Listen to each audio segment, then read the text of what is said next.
Cheeky Chick's PuniPuni tutorial. Put a thin layer of Vaseline all over the mold to act as a barrier. Otherwise, the squishy gel will fuse to the mold. Mix equal parts A and B gel, as well as a tiny bit of pigment. To layer different colors without mixing, let the first layers cure at least 4 hours. The more cured, the less mixing.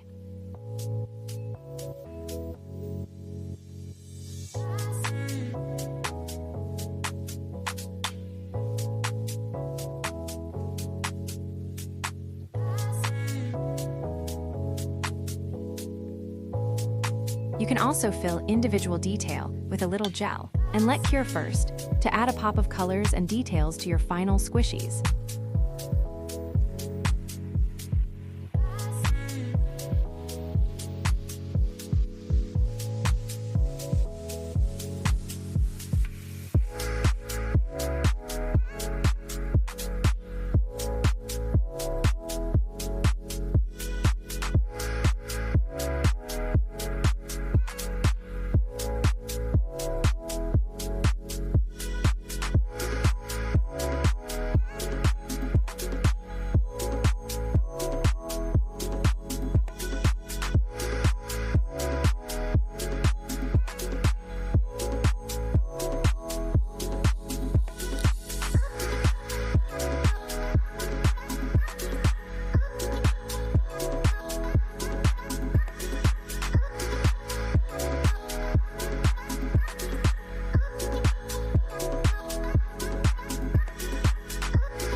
Fill details individually at an angle, then top up the mold.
Demold by gently rolling the sides inwards first, and peel gently.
Layer your cheeky cakes as you want.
Add your squishies to our keychain bags for a mess-free fidget.